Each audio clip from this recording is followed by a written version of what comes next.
how I got into this mix. Hey friends, it's Derrick, and I am in the Las Vegas area. Just arrived this morning, and it's Sunday. I'm here in the home of one of my sources for this story, Ian Zabarte, who is a member of the Western Shoshone Nation. He was my source for this story a couple of years ago.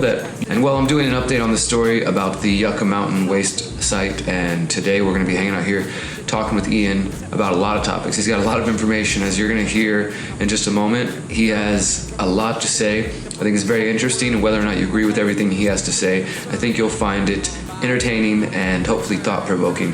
So over the next couple of days, I'll be here in Vegas, and I'm going to be talking with Ian as well as other members of the Shoshone Nation and other people involved in this battle over Yucca Mountain, and I think also the larger story about genocide and the treatment of Native people here in California and Nevada, as well as around the world.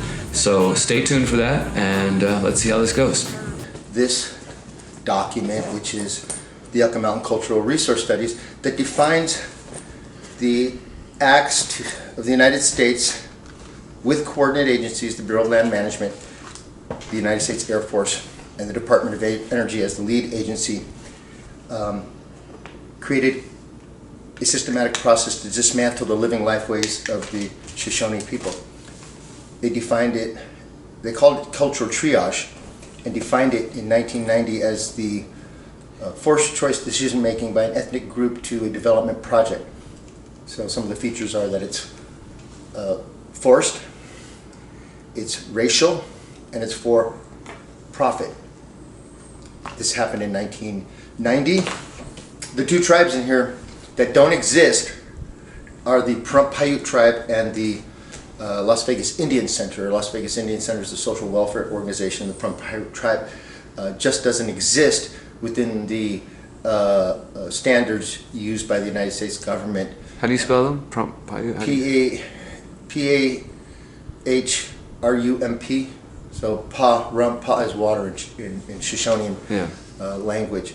So the Department of Energy created and used these to manipulate and now lead Native Americans. Originally, these 17 tribes included only the federally chartered tribes created under Title 25 of the United States Code under superintendence of the Secretary of the Interior.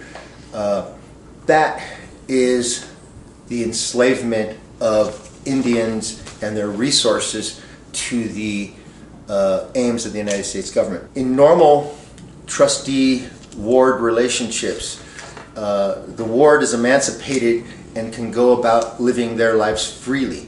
The United States has created perpetual slavery for particularly the resources of indigenous people, which indigenous people are dependent upon for their identity and survival. And in the case of the Yucca Mountain project, the proposed high-level nuclear waste repository, the United States created this cultural triage in 1990, 2 years after genocide became a crime and is on the books in the United States under 18 United States Code 1091, genocide. There's no statute of limitation. It is the enactment of the UN Convention on Prevention and Punishment of the Crime of Genocide. It took nearly 50 years for the United States to act. Now it exists, and there's an agency within the Department of Justice under the 2009 Human Rights Enforcement Act, which is to enforce genocide, and that's our course. We have laws. We believe in those laws. You know, we also have the supreme law of the land, which is intent in the use of treaties to preserve both the governments, both peoples that are part of those contracts. And the United States has not only failed, but is actually perpetrator of crimes against humanity. And so we have an obligation. We're not dying. We're not going away. We have an obligation to humanity to bring to justice for our people and the world. And Americans don't see it. Everything in the United States has a religious justification. The Supreme Court in the Marshall Trilogy outlined for the United States Congress the powers that Congress should use, and they're based on religion. So, and that's on the books today. So we're we see that there's religious bias in the United States Supreme Court that is fabricated based on Christian principles of discovery. They have not dealt with the factual existing rights of Indian people, of Native American indigenous people. They've only dealt with their concept based on their religion, and it violates the basic human rights of Shoshone people. It is a crime against humanity. So we're trying to correct those things. We need to stop the genocide, the systematic process used to dismantle our living lifeways. We need to correct it and prevent it from happening in the future. And that's what we're going to do. We're not going away. We're beating the propaganda with your help. The United States never gave the Shoshone anything that we didn't already possess in terms of sovereignty. The treaties are the contract which define where our identity, our rights, and our being, our religion, these are the concepts that have not been dealt with except by abuse and pain and a deliberate intent to kill our people systematically. Okay? We're talking about two different things here. One is genocide, which is a crime against all of humanity. And the process, the systematic process, pollutes the planet and changes planet chemistry. The other is our contract and agreement with the United States. And we can enforce those things, but we need to alleviate ourselves of the burden of the genocide that's ongoing, the propaganda that goes along with it, the banality of evil that people express because they can't deal with it. They can't process it. When you bring up genocide, it stops the conversation. We need to have that conversation with the criminals that are and the law enforcement who are supposed to be enforcing those laws. We didn't know everything that was happening in the culture under the culture of secrecy of the United States and the United Kingdom when it came to developing nuclear weapons, and we found that the United States brought 1,600 Nazis shortly after World War II, Nazis that had many years, decades building weapons of mass destruction for Hitler using slaves. And the United States brought them here to the weapons labs and released them and gave them full resources to develop their weapons of mass destruction for the United States and the United Kingdom. The Nazis that came here, they did the same thing here for the United States and the United Kingdom that they did in Nazi Germany for Hitler, using slaves. Then after they developed the delivery system and the nuclear weapons, they brought those to my people's country and detonated nearly 1,000 in secret, polluting the world, this continent, and killing my family. I'm descended from Chief College, which is... Hey, what's up guys? This is Derrick, and this is day 2 of my trip to the Vegas area to focus on the fight against the Yucca Mountain nuclear waste site. And as I showed you yesterday, I've been meeting with Ian, talking to Ian. He's got lots of interesting things to say. And today we are going to see if I can get a rental car, and then we're going to go out and see some different sites that are important to this fight and meet some other community members who are also fighting against the project and hear about their concerns and what they would like to see happen.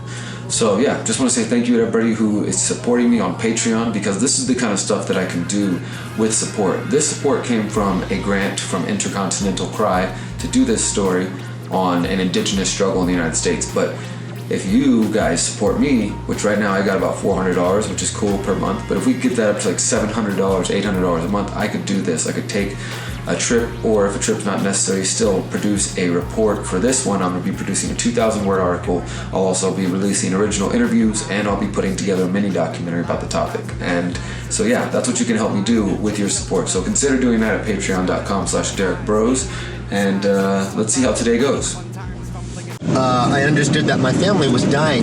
2 of my cousins died of childhood leukemia. They were twins, and they both died of childhood leukemia when they were 11 years old. So I miss these people in my life, and you don't understand. And my grandfather, his skin fell off because because his immune system broke down. This is the Las Vegas Indian Center we're passing. We'll come back here and meet with some of their folks. But his skin fell off as part of that immune deficiency. It got hard and it fell off. And he was 74. He died a month later from a heart attack. That is part of the complications from this immune deficiency where his skin fell off. Where was he living whenever there was testing going on? Downwind from the Nevada test site, less than, say, 100 miles, maybe 75 miles. Or there was other tests. There was the Central Nevada test site where they detonated a couple of nuclear weapons. That was about 40 miles from my grandfather's house and where I spent all my summers growing up. I have a cousin right now. He just got out of the hospital about 2 months ago, and he's online asking questions about his daughter's heart condition. They just put a defibrillator in him so he can continue to live, and we don't know how long. He's dying. So we're dealing with these conditions, heart conditions, hallmarks of radiation exposure, autoimmune deficiencies, and cancers. And these are the ongoing things. So that's how I got involved in the first place, understanding through the death of my own family. And a lot of other people are suffering from cancer now. They're not aware of the wide range of illnesses known to be plausible from exposure to ionizing radiation. And so we need to understand those. We need to do some baseline health assessments for our people, for our indigenous people, because we are already vulnerable and we need to be able to find protective behaviors. If we knew we could do more, all we have to do is get a little bit of help, and we've been abandoned by those whose responsibility is to help us. So we're finding our own ways in spite of that. We're involved in the atomic safety licensing proceedings on the proposed high-level nuclear waste repository so that we have some advocacy. No one else is doing that for us. We're the only unfunded party where the other parties have spent $15 billion. We're the only unfunded party. Please.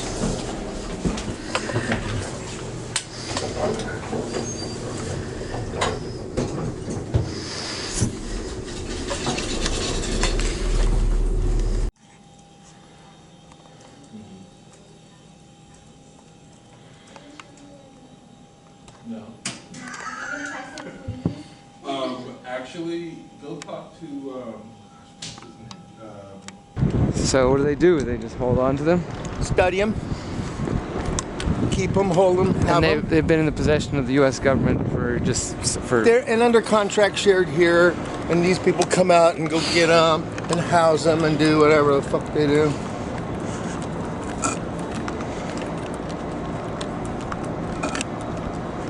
We're here in we're real. So that's the main entrance right there. If you come back, you want to go in there and say hello for what they. Just got here to my Airbnb for the evening and no one's here yet, so I get to hang outside in this hot heat.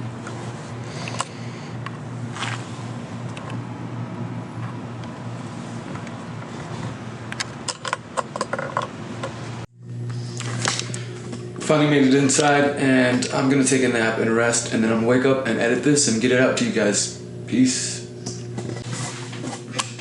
Alright everybody, so it's day 3 on the road.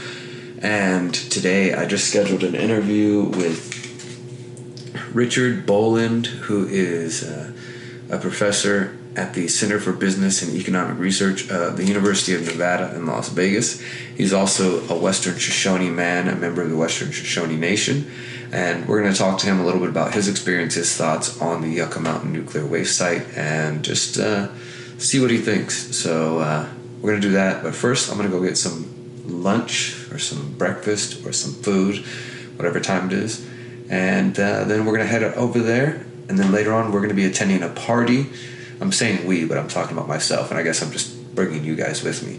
But I'm gonna be attending a party with Ian Zabarte, who you guys already met. Apparently there might be some other members of the community that I need to meet and speak with, so stay tuned.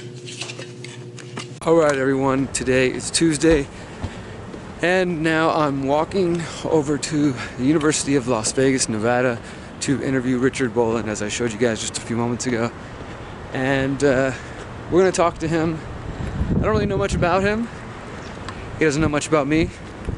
And I'm not really sure the shape of this story, you know, the angle, the narrative that I'm going to tell with this 2,000-word article that I'm producing, or with the mini documentary that I'm working on. But surely his perspective should give me, at the very least, some more to work with, and a little bit more insight into how somebody of the Shoshone Nation feels towards the Yucca Mountain Waste Project. So stay tuned.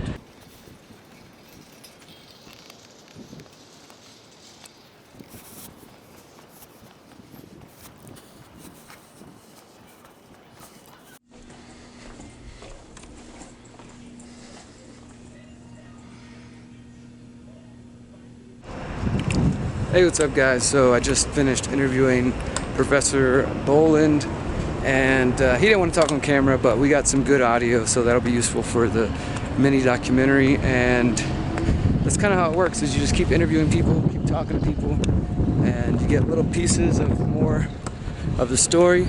He actually said he has somebody else that he's going to recommend for me to interview that's a little more involved in the struggle against Yucca Mountain than he is. So we'll see where that goes. And for now, I'm going to go walk and get some food and then head home and start editing. So stay tuned. Alright everyone, what's going on? It's now Wednesday, and after sort of a slow Tuesday, going out and doing one interview, emailing some other people, waiting to hear back, not hearing back, I just crashed out. And today I've been running around all day, walking around Vegas, trying to get some more interviews and waiting to hear back from people. But right now I'm in the airport. Maybe I'll hear back from somebody and I'll have to jet out of the airport real quick and come back. But I think I'm pretty much done for this trip. Sort of closing thoughts, final thoughts. I'm a little disappointed I didn't get to go to Yucca Mountain, which is outside of Vegas, about an hour or 2 hours. Honestly, it feels like it's a big part of the story, obviously. But it still was an important time out here to talk to Ian, and I'm going to share that interview with you guys and talk to some of the other folks I did, and to make new connections, and just generally to keep an update on this story, because it's important to Native communities, and it should be important to everybody, and hopefully raises some important questions. So yeah, overall I'm excited that I came out here, and I'm thankful I did, and I appreciate everybody who's been supporting me. This is the kind of stuff that I can do. Go on the road for 3, 4, 5 days, travel if I need to, interview people, ask questions, write up an article, create a mini documentary, put out interviews, and report to you guys. So if you have suggestions, or if you want to donate, consider going to patreon.com/Derrick Broze, or you can donate via crypto, PayPal, or whatever. And yeah, just help me create investigative, independent journalism by working with you. So I think that's all for now. Until next time, remember, you're powerful, you're beautiful, and you're free. Peace.